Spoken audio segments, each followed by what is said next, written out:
Welcome to the Fat Guys with Smokers podcast. I'm Mike. And I'm John. We're a couple of overweight barbecue enthusiasts trying to share our love for sweet and smoky food with the world. Thanks for hanging out with us as we talk about life, share recipes, successes, and failures that have all led to our love of cooking outdoors. Welcome, everybody, to another episode of Fat Guys with Smokers. I'm Mike, here with John. What's up, John? You know, we do this every weekend, and every weekend I'm like, I don't know what I'm going to say. Yeah. I don't know what I'm going to say. So, we're here. We made it. We're here. We did it. We've got our drinks. We had our lumberjack bowls. We did. Not bad.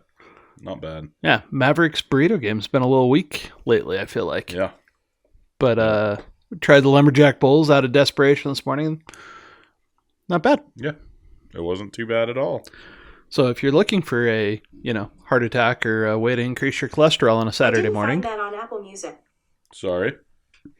It's my first time using an iPad, so,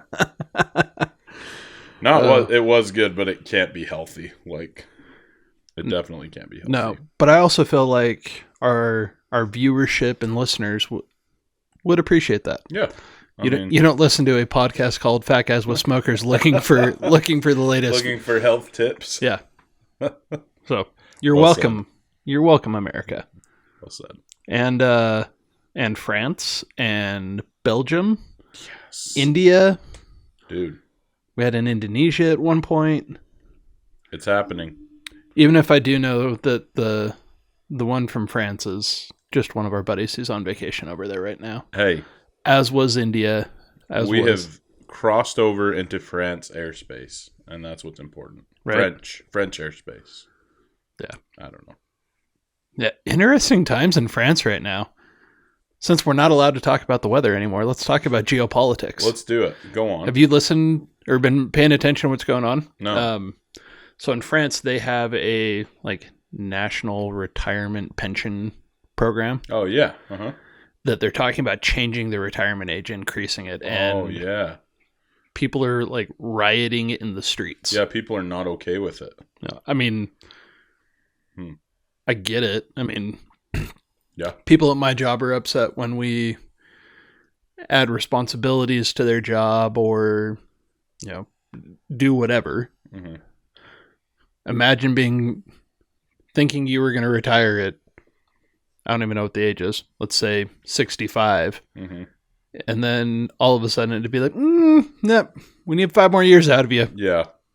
That would be brutal. I would be pissed. Yeah. Especially if you were close, the end was in sight. Yeah. And it's just kidding. That'd be hard. So, huh. Now that we've got politics taken care of. Yep. I mean, we can talk about the Wall Street Journal reporter that's being held in Russia. Have you heard about this one? I've heard about this. Yeah. So, no weather talk this morning. Yep. We did it, Haley. You're welcome. Just for you, babe. John, how'd Easter go? I promise we will never do that again. No. Easter was good, mostly because part of it was deep fried. So yeah, tell us about your eggs. Were they as good as they looked? I loved everything about deep fried deviled eggs. And there's a little reel on Instagram. Go check that out. But I love them for a couple of reasons. One, deep fried and crunchy, you can't go wrong. It's just delicious. Mm-hmm. I'm a big fan of deviled eggs over hard-boiled eggs because I hate that film that gets in your mouth when you're eating a hard-boiled egg. Yeah. From the yolk, it's that. Just no amount of Mountain Dew or anything else is gonna get that out of your mouth. Let the record show that you've got to check out the YouTube video for what just happened across from me, because it was intense. Think of a dog with peanut butter on the roof of his mouth, and I did a great demonstration. It it moved me. So well done.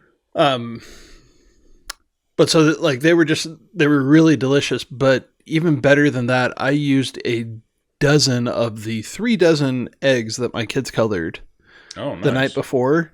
So the number of hard-boiled eggs that sit in my fridge for I don't know how long was significantly reduced. Yeah, So, see, I've still got 3 dozen. Maybe I should have done that. yeah. But everybody loved them. Yeah. So highly recommend it. Mr. Pittman, thank you for a great recipe, great inspiration. It was awesome. Mr. Pittman commented on said reel, John. He did. And we talked about this. He could have defamed you and your whole family, and you still would have been giddy. Oh, I was like fangirling in my office. I get a text with many exclamation points and emojis, which normally you don't get from John. Like, it happened! With a screenshot of, and it's very nice. And maybe it was just an intern or whatever, but I don't care. Just said, this makes me happy. And tell you what, Mr. Pittman, you made John happy. That's true. I called my wife. I was pretty excited. So that's pretty awesome. Yeah. And good of him to, that's way cool. That somebody his size would look at what we're doing and being like, oh. Yeah, let me go ahead and comment on that. Our sub 300 followers, which continues to grow. Yeah.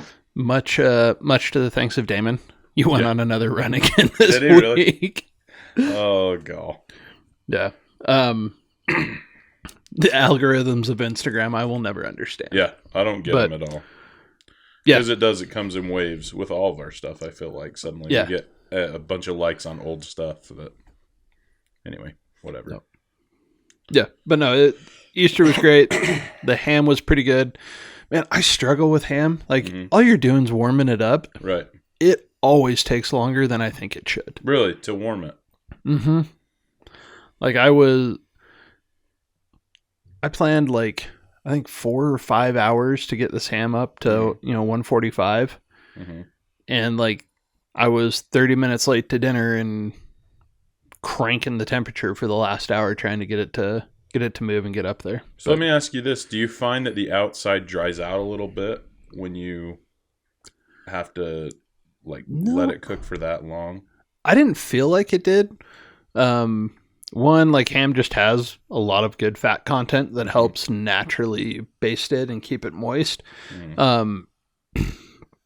But the other thing is, I glaze it up pretty good. So if it is dry, that helps moisturize it a little bit. Mm-hmm.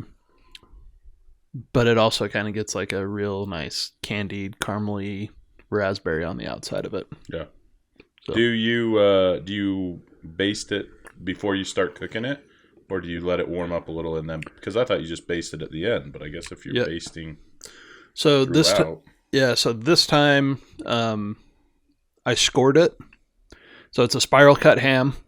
Mm-hmm. So if you think about it, like a mountain going up, like it's already got the trails going around it, carved. Oh, that's an interesting vision right there. I like it. Well, there you go, Mike. I've got all sorts of interesting analogies. Had I known you were such a mountaineer. Yeah, because this likes to hike. There's a reason there's a side-by-side in my shed. I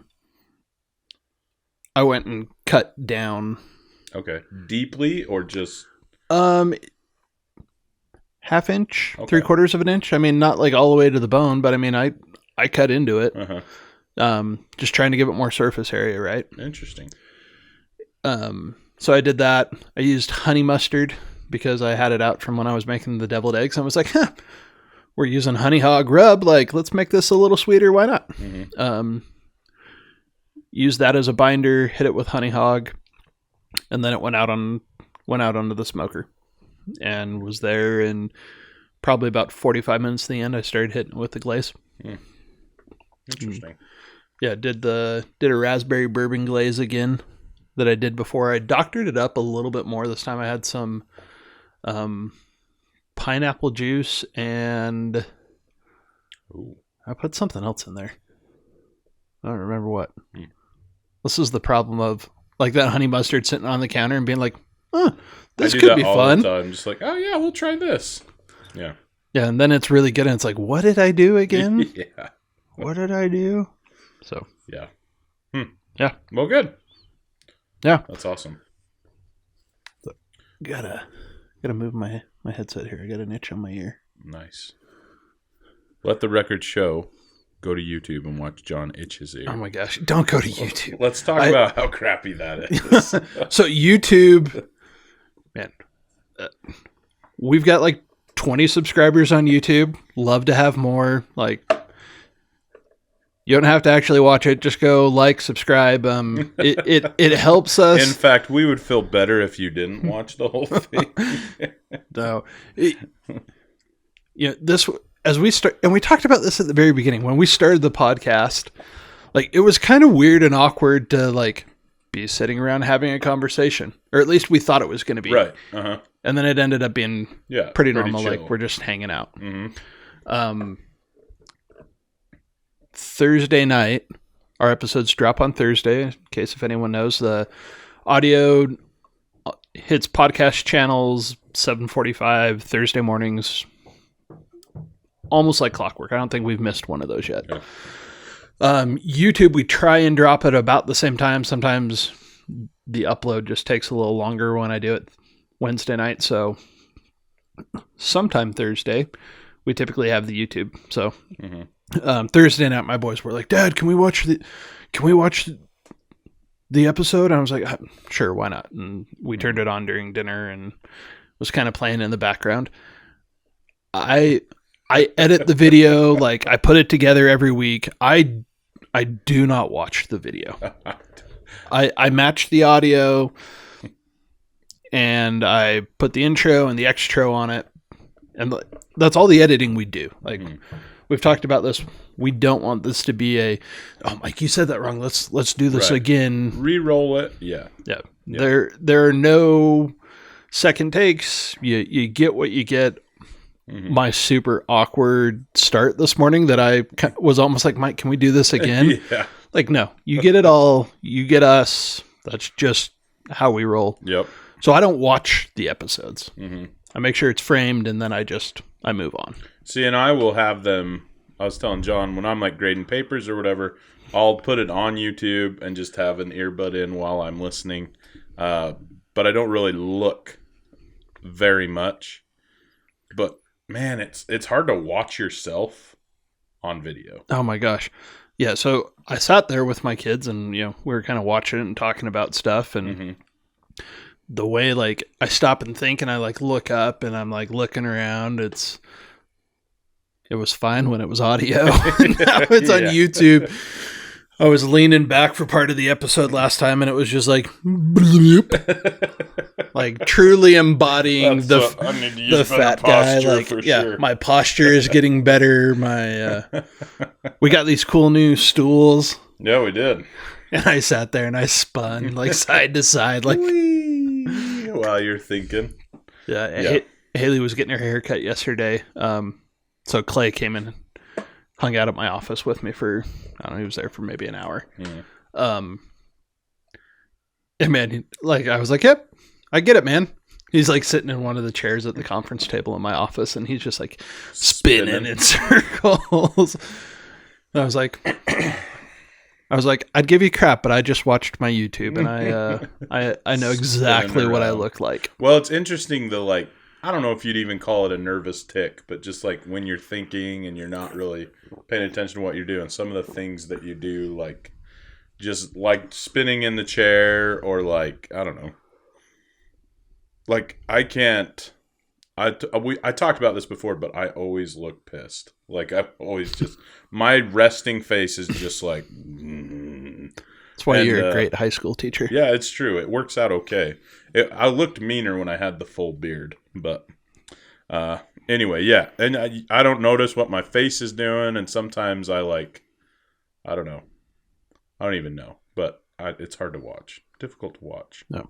So if you want a great opportunity to make fun of Mike and I, we would welcome more subscribers on YouTube. Just make sure you comment.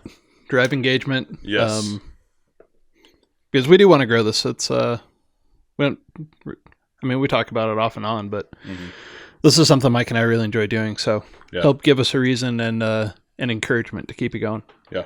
We're just saying today, like, we've kind of proven to ourselves that this isn't just going to be another one of those, like, flash in a pan.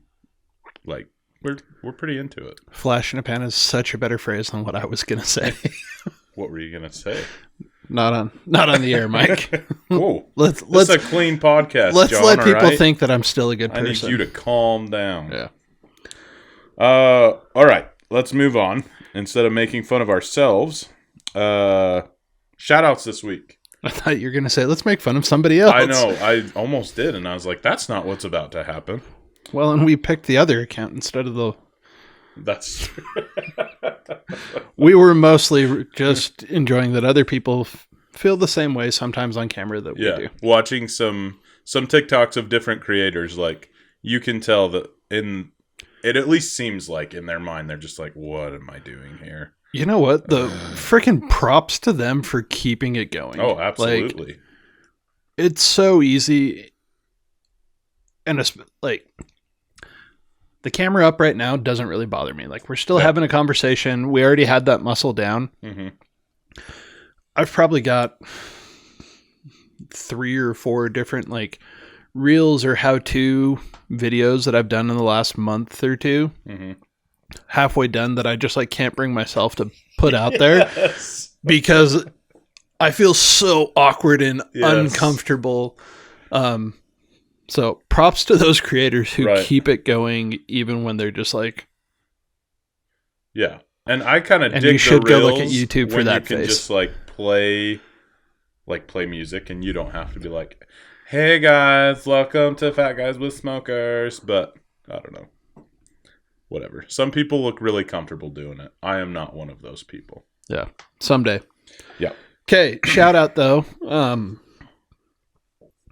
This week goes to Jordan Hanger, the man behind Ninja Q. Ninja Q. Yeah.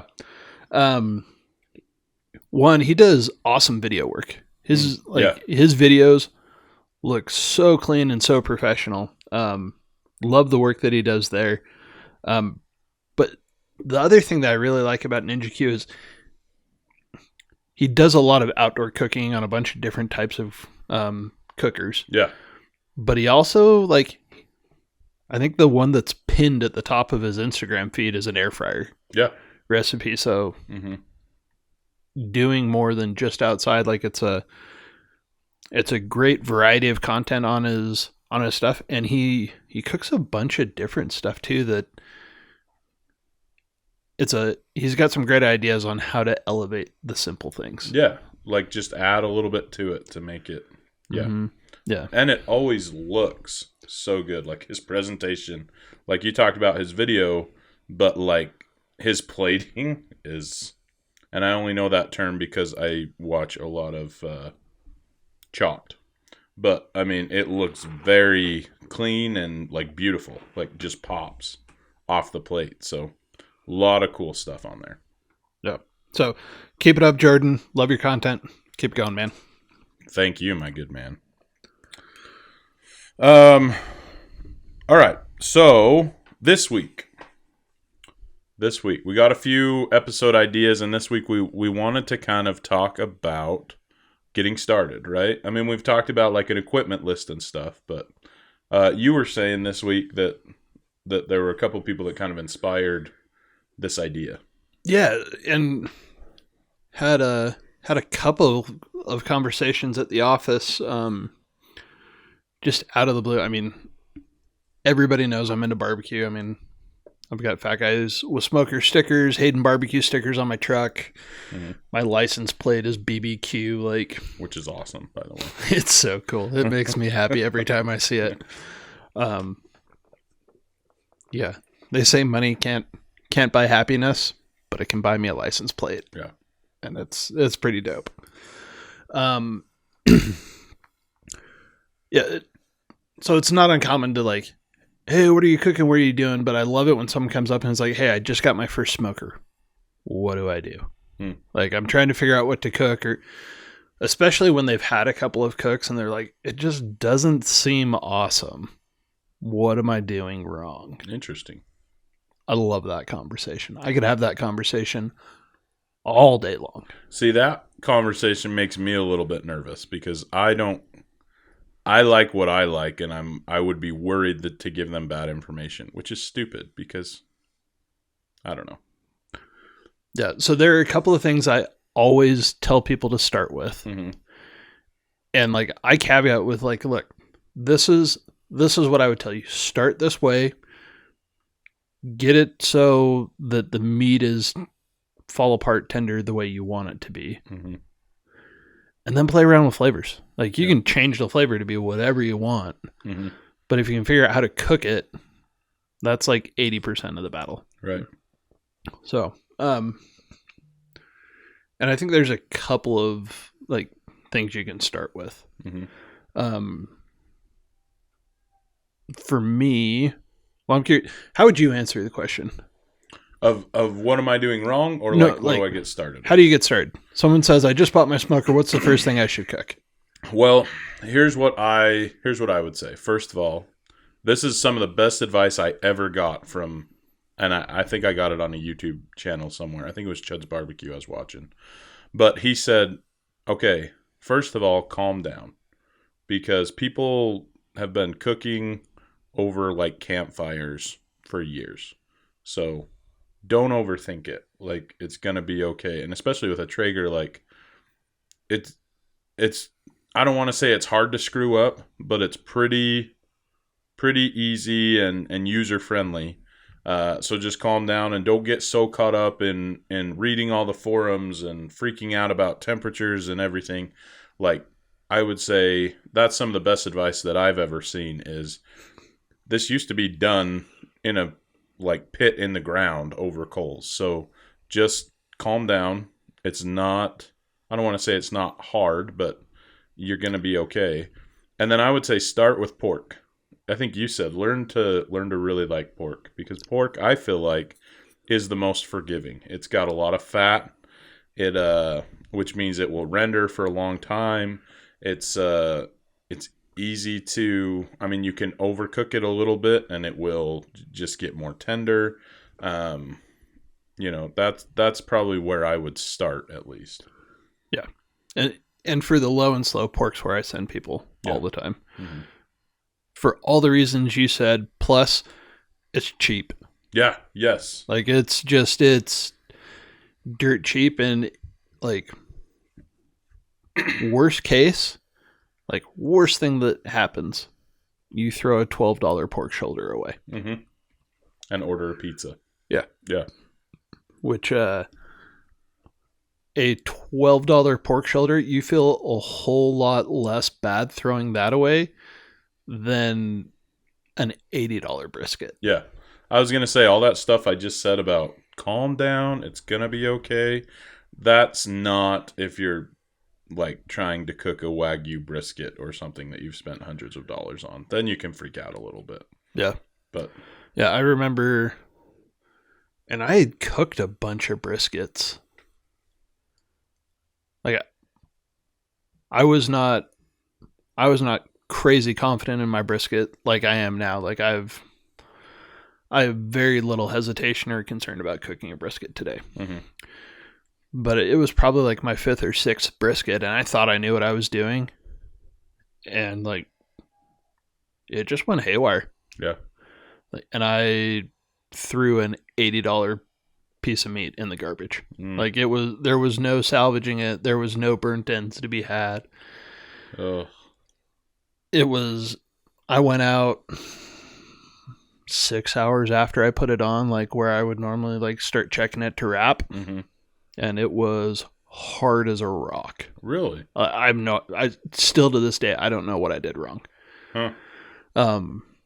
So start small, start simple, and learn to love to eat pulled pork, because you're just probably going to eat a lot of it. Yeah. Especially if you're going to like do a lot of barbecuing and you want to get good at all of it.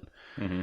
You can learn a lot about barbecue with pork shoulders. Absolutely. So yeah, and like the basic mechanics of everything, like what to expect, when you should wrap, if you should wrap.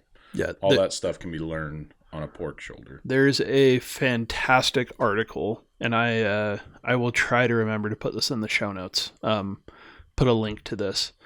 There's a fantastic article on AmazingRibs.com. Yeah, you talked about this like day one. Yeah, this article changed the way that I thought about barbecue. And like everyone gets to the stall, and I think that's the hardest part for folks that are just getting into this. Yes. They get to the stall and they hate it. It's frustrating because you don't know why it's not moving. You think it should be. You think it should be over after a couple of hours, and maybe it's going to go for 4 or 5 hours. Mm-hmm. But the stall is your friend in barbecue. Like, that's when the magic happens. And this article talks about like the science and like what's happening in the stall. Mm-hmm. And for anybody that is a beginner, what's the stall, John? The stall is an amazing and incredibly frustrating thing that happens. Mm-hmm. Pause. Nothing to panic about. Like, I got a lot of panic texts from friends the first time they were going through it. Like, do I need to crank it up? Like, what should I do? It hasn't moved in 2 hours, you know? Yeah, I have this conversation with all of my buddies. Like, when they buy their first smoker, I send them the article. They inevitably only skim through it because it's long. Mm-hmm. But the stall... This is the other frustrating part and a great thing to learn on pork shoulders. It happens anywhere from like 150, 155 up to 170. Yeah.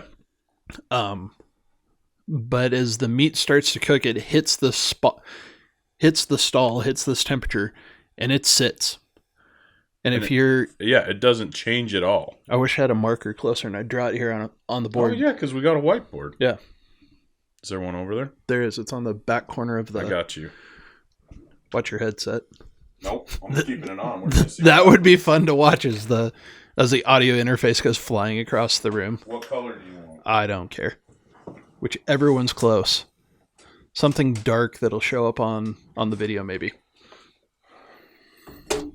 All the colors of the rainbow. And I'm going to go black. The first and probably only time we're ever going to use the whiteboard on here. I don't know if anyone's... I hope like some closet fans have seen what's on the whiteboard behind us all these times. It is pretty awesome. You get the reference, don't you? Oh, yeah. Okay. Big Bang Theory. I was going to say, nope, don't tell them. Let's see who can comment. Still comment and tell us if you know what if the reference is from. Yeah.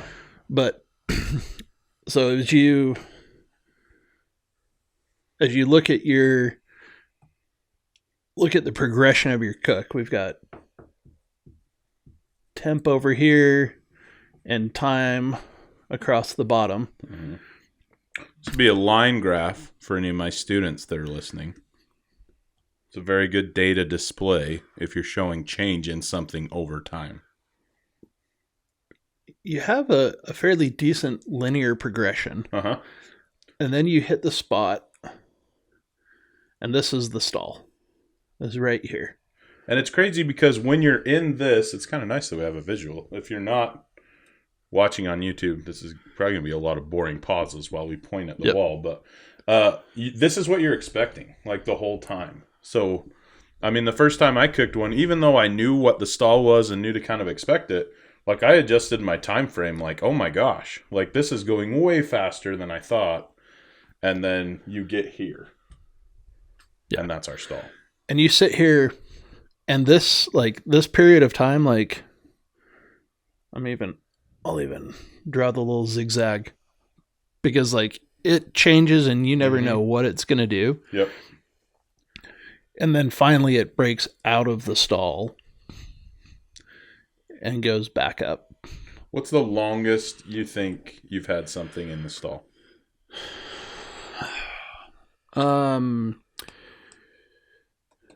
I did the first year that we did the camp out for church. Mm-hmm. I did 20 pork shoulders. And I wanted them real smoky, so I did them at 180. Mm-hmm. And I don't know how long it was in the stall, but one of the shoulders cooked for 26 hours. That's crazy. So, I mean, it was probably in the stall for 15 hours. I was going to say at least half of that time, right? Or something like that. Yeah. Wild. And each one kind of reacts differently, right? Yeah, so it's all about the fat content in the meat. Both the like extra fat and the intermuscular fat, the airflow around it. We talked a little bit about this last week, that when you've got a smoker crammed full of meat, it cooks differently than when I have one pork shoulder in my great big smoker. Right. So all of those things play into it. I mean, I wish I had great pictures from that cook. This was like, and it's funny how fast technology has changed. Because I had a smartphone, but like it was a super crappy camera on it at the time. But I had 4 or 5 smokers that I had borrowed from a bunch of people in my backyard. They're just all going up. The whole backyard had filled with like that white cloud of smoke. It was like running around in a fog machine, but That's awesome. It was smoke. It was happy. That's sweet. But yeah, so you sit in the stall, and while you're there, the good things that are happening are like the fats, the sinews, all of the connective tissues are turning into just like butter. Like they're getting super soft. They're letting go of all the connections that they have, so that when you get done, you pick that pork shoulder up and literally just squeeze your hand, and the whole thing falls apart. I mean, it's like as you pick it up off your grill, you can feel like it's gonna fall apart. Yeah, it's got the jiggle. It folds. It folds. So this is that's the stall. And this, like I said, this progression, like I would say on average, it's anywhere from 4 to 5 hours, but can certainly carry on in the 6, 8, 10. And this depending is, on the temperature. so this is pork shoulder, brisket, but like chicken, you're not going to have a stall, right? Or if you do, it's so short that you probably don't even notice it. Yeah, so, and we'll talk about it. I want to make sure we get back to the new start cook. Gotcha. But, and maybe chicken is a good one. We talked I like chicken. I feel like chicken is even cheaper than pork in a lot of aspects. And chicken's another one.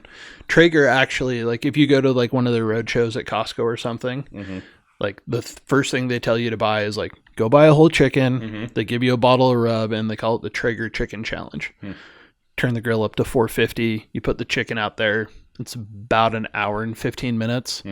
And it is like some of the best chicken you'll ever eat in your life. So good. The only thing with chicken is there's not as much fat on it, so you gotta watch and it a little bit. That's part of the reason why that's so much shorter. Right.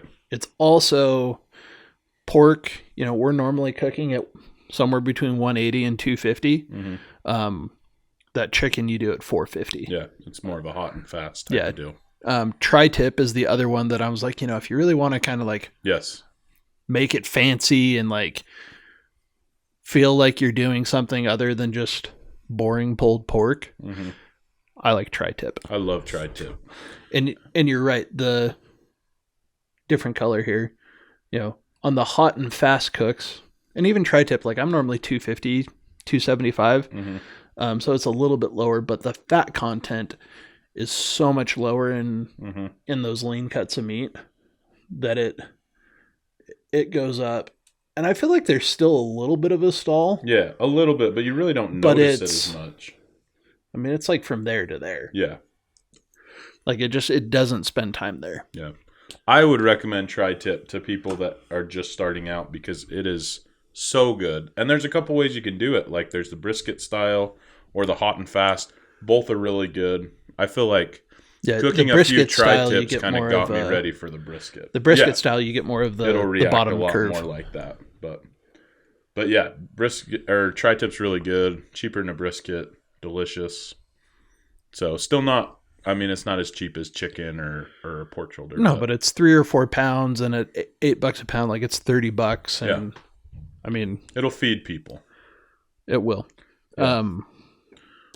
All right. So I guess the other couple of things that I always talk about the stall. Mm-hmm.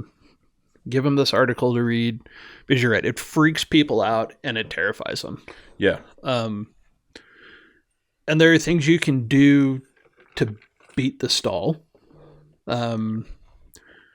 If you're really in a bind, like we've talked about this, wrapping it, they call it a Texas crutch. Mm-hmm. By wrapping it, you increase the humidity and the moisture around it and get it hot. So you can cut that in half and get done sooner. Yeah. But again, you're spending less time breaking down the so your end product isn't quite as fall apart. I mean, it's still, but it's still edible. I mean, it's not gross or anything, but you definitely get a higher quality. The Texas crutch, if you've got to go fast, wrapping it's the way to do it because you're forcing the moisture that's coming out of the meat back into it by keeping it wrapped up together. So that helps keep it tender and fall apart at the end. If you just crank the heat, you're going to end up with a piece of leather. Yeah. I saw the funniest TikTok the other day, and I was going to send it to you, and I forgot. But it was some guy that pulled a brisket off, and it looked black, like charred. And I was like, oh, that's kind of gross. And he went to cut it. You'll watch these videos. People will cut into the brisket, and it's beautiful and juicy. And it was like that thin and just gray. I don't know if he forgot about it or what, but it was hilarious because he was just like, look at those juices. It was so funny. It's like, follow me for more recipes. Anyway. Oh, that's funny. I forgot about that until right now. Yep, I know that feeling. Yeah. I know that feeling and all the words that go with it. So pork shoulder, chicken, stall. What else would you say to somebody? Patience is like a big thing. Molly talked about this when we were with him, like plan extra time. If it's the first pork shoulder you're doing, plan 18 hours to cook it. Hopefully it only takes 14. But you need some time to rest at the end. So once you hit here and you take it off the heat, give it a chance to relax, let the juices kind of redistribute through the meat. Well, and I like that because everything reacts so differently that it's hard to get concrete, like, cook it at this temperature for this long. Like, every cut of meat is just different enough that you've got to just plan that extra time and then have something in place to hold it because it might finish early. And you need to be able to, like, keep it for anywhere from, 2 to... For example, on Easter, I cooked 2 pork shoulders, and they were done like 6 hours before I needed them to be. So I just put the oven on the lowest setting it would be and put them in there. They rested. It was great. They never fell into the danger zone, and it was great. Yeah. But you need to have something in place and know that these big cuts of meat can rest for a while. Yeah. I've rested briskets for 6 to 8 hours, and they've been just fine. Yeah. So, yeah, plan your time. You have to have a thermometer. Yeah. Like having an instant read thermometer is not an option. Like you have to buy one. You can get them for $10. I think it was a TP09 from ThermPro is the one that I had on our what gear to buy episode. Regularly, like on sale on Amazon for $7. Yeah. And it's great. I just bought their new ThermPro 1 this last week, and it's great. It was like $45. And it's really fast and it's really nice. You don't have to have that to be successful. But you've got to have a thermometer. You have to have something. 203 is the magic number I tell people to look for. But as you cook, you start to learn that there is a feel of when it's done. It's a lot of people talk about it being like a hot knife going into warm butter. Like it's just super smooth. It's awesome. And I feel like at the end of those cooks with a big piece of meat, that's really all you're doing. Like, what's pork good at? Like 165 or something? That everything's USDA changed it. It's down. I think it's down to 140 now. That sounds right. And so, I mean, it's food safe. You're just going to break everything down and make it delicious. And so that's kind of what you're going by is feel at that point, I feel like. Yeah. And then the other thing, like I made a joke about this last week. My first pork shoulder, I spent 90 minutes trimming. Mm-hmm.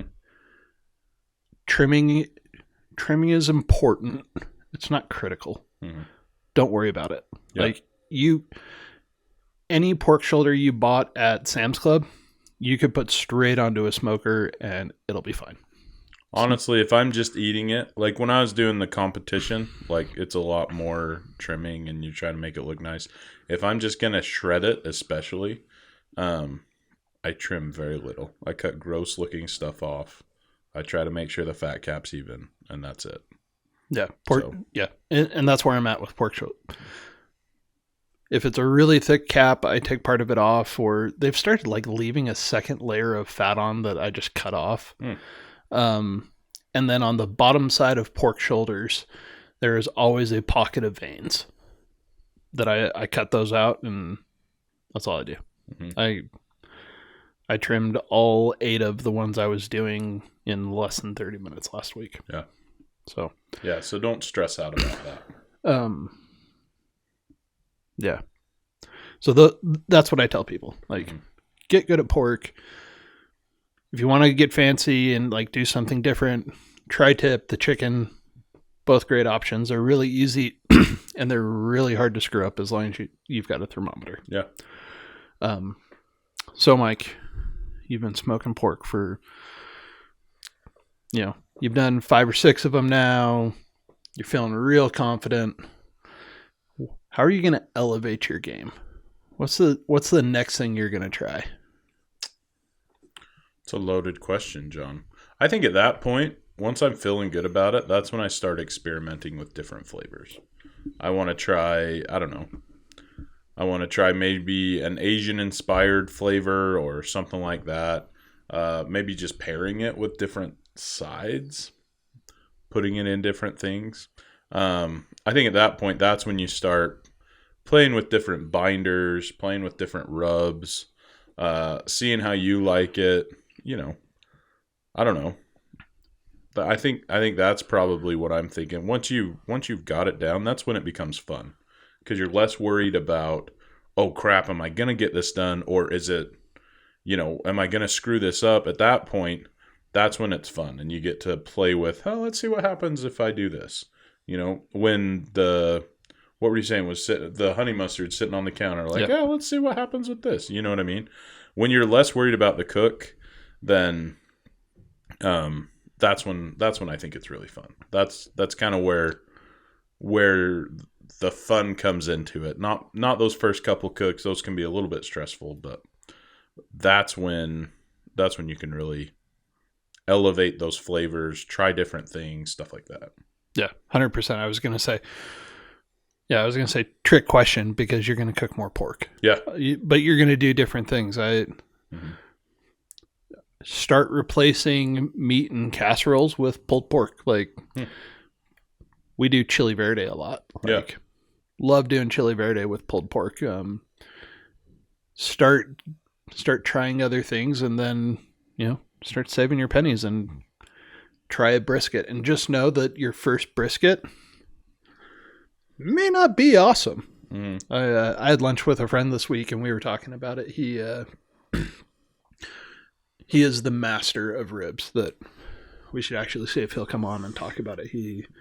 He's taken the Traeger 3-2-1 recipe and made it his own, and like people beg and plead. He's got a couple of teenage boys that they're like, Dad, we need ribs. We need ribs. We need ribs now. He's like, well, you're not getting them now. It'll be a couple of hours before we get this. But he was making the comment about someone who's got a really good brisket. Like, good brisket doesn't come overnight. And I mean, I've coached a lot of people through their first briskets, and they're like, oh, it was so good. Like, and maybe they're getting a little bit of experience from me because I screwed 4 or 5 briskets up real bad before I had one that I was like, oh, this is good. And it's only now after doing brisket for, I don't know, 5 or 6 years, and I've probably done 30 of them at this point, that I'm like really excited about every one of my briskets, and I can do the drop and they jiggle like crazy. Like if someone's good at brisket, they've been cooking for a long time. Yeah. Because it is an art. It is not a science.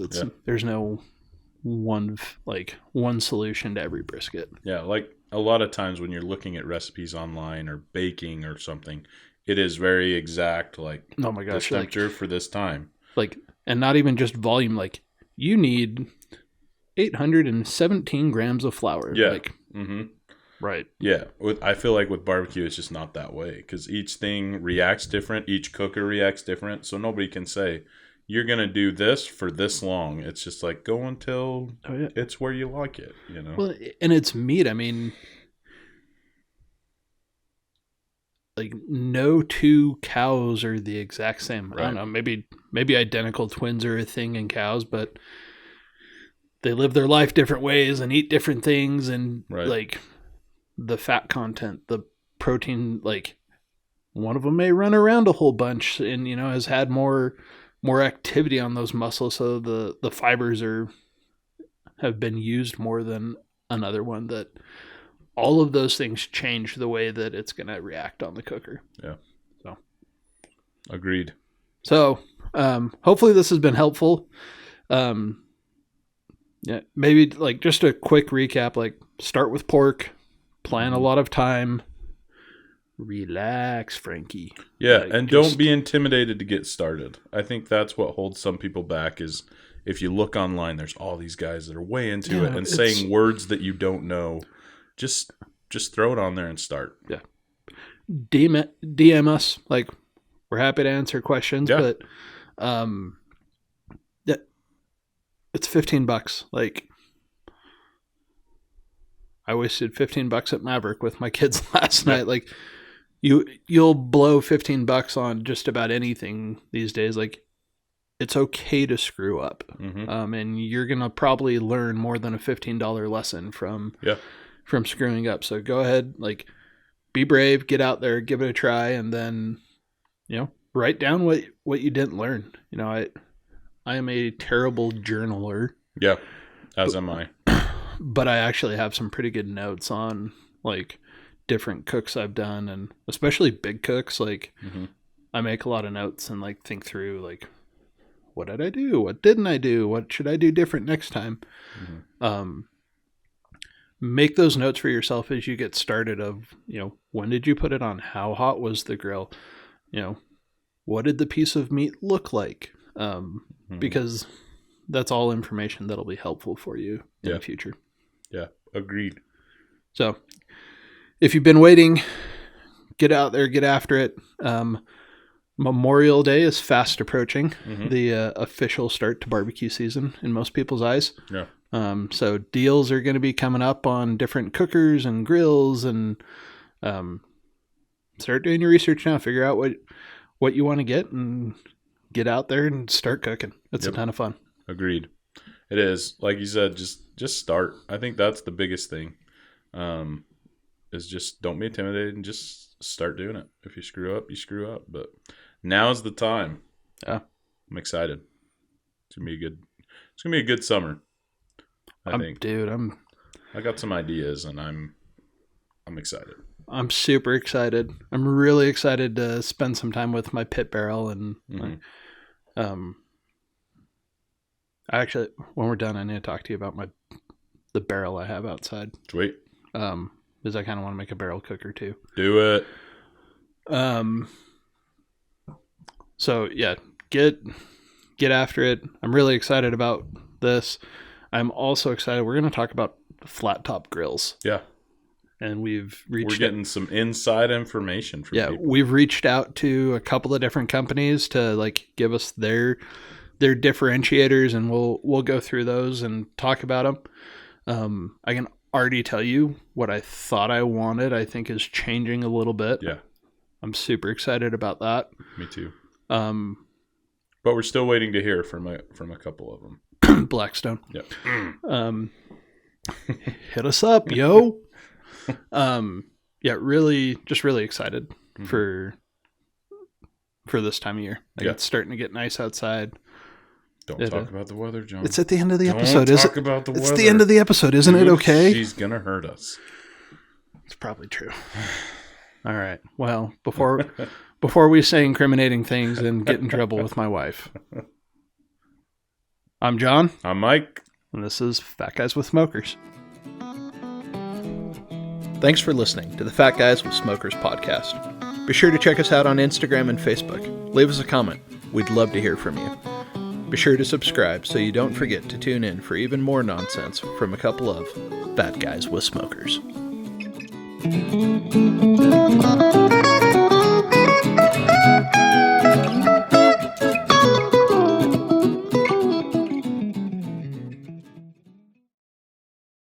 Don't forget to subscribe.